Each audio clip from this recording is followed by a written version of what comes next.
ആഴമുള്ള ഒരു മായാജാല കാട്ടിൽ നടന്ന ഒരു ചെറിയ രസകരമായ കഥയാണ് ഇത്. ഒരു അത്യാഗ്രഹമുള്ള കുഞ്ഞൻ ചെന്നായയും ഒരു ബുദ്ധിയുള്ള ചെറിയ ചുവന്ന ഉറുമ്പും ഒരുമിച്ച് ജോലി ചെയ്തുകൊണ്ടിരുന്നു. ഒരു ദിവസം അവരുടെ ജോലി കഴിഞ്ഞപ്പോൾ ഒരു വലിയ ശക്തമായ കരടി അവർക്കൊരു വലിയ പഞ്ചസാര ചാക്ക് നൽകി പറഞ്ഞു, ഇത് നിങ്ങളുടെ ജോലി ചെയ്തതിന്റെ കൂലിയാണ്, നിങ്ങൾ തമ്മിൽ പങ്കിട്ടെടുത്തോളൂ. കരടി അകന്നതോടെ പഞ്ചസാര ചാക്ക് കണ്ട അത്യാഗ്രഹം നിറഞ്ഞ ചെന്നായിയുടെ കണ്ണുകൾ തിളങ്ങി.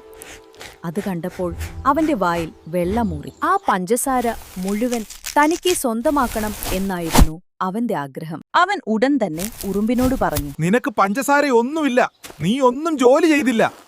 ഇല്ല, ഞാനും ജോലി ചെയ്തു, എനിക്കും എന്റെ പങ്ക് വേണം. അങ്ങനെ ഇരുവരും തമ്മിൽ വലിയ തർക്കം തുടങ്ങി. അപ്പോൾ ചെന്നായിക്ക് പെട്ടെന്നൊരു ഐഡിയ വന്നു.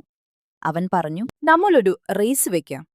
ആരാണ് ജയിക്കുന്നത് അവർക്കാണ് മുഴുവൻ പഞ്ചസാര ചാക്ക്. ബുദ്ധിയുള്ള ഉറുമ്പ് അത് കേട്ട് ചെറിയൊരു ചിരിയോടെ സമ്മതിച്ചു. റെഫറിയായി അവരൊരു കാക്കയെ വിളിച്ചു. കാട്ടിലെ ചെറിയ വഴിയിൽ ഒരു റേസ് ട്രാക്ക് തയ്യാറാക്കി. കാക്ക ഉറക്കെ വിളിച്ചു, റെഡി, സ്റ്റാർട്ട്. റേസ് തുടങ്ങി. ബുദ്ധിയുള്ള ഉറുമ്പ് വേഗത്തിൽ ചെന്നായയുടെ വാലിൽ കയറിയിരുന്നു. ഇതറിയാതെ ചെന്നായ അതിവേഗത്തിൽ ഓടിത്തുടങ്ങി. ഫിനിഷിംഗ് പോയിന്റിന് അടുത്തെത്തുമ്പോൾ അവൻ പിന്നോട്ടു തിരിഞ്ഞു നോക്കി. പക്ഷേ ഉറുമ്പ് എവിടെയും കാണുന്നില്ല. ഞാനാണ് ജയിച്ചത് എന്ന് വിചാരിച്ച് ചെന്നായ സന്തോഷിച്ചു. അവൻ ശരീരമൊന്ന് നീട്ടി സ്ട്രെച്ച് ചെയ്തപ്പോൾ അവന്റെ വാലിൽ പിടിച്ച് കയറിയിരുന്ന ഉറുമ്പ് പെട്ടെന്ന് മുന്നോട്ട് തെറിച്ചുപോയി. അത് നേരെ ഫിനിഷിംഗ് പോയിന്റിൽ ചെന്നു വീണു. ചെന്നായ മുന്നോട്ടു നോക്കുമ്പോൾ ഉറുമ്പ് ഇതിനകം ഫിനിഷ് ലൈനിൽ നിൽക്കുകയാണ്. കാക്ക വിധി പറഞ്ഞു, റേസ് ജയിച്ചത് ഉറുമ്പാണ്. അങ്ങനെ മുഴുവൻ പഞ്ചസാര ചാക്കും ഉറുമ്പിന് ലഭിച്ചു. അത്യാഗ്രഹം നല്ലതല്ല.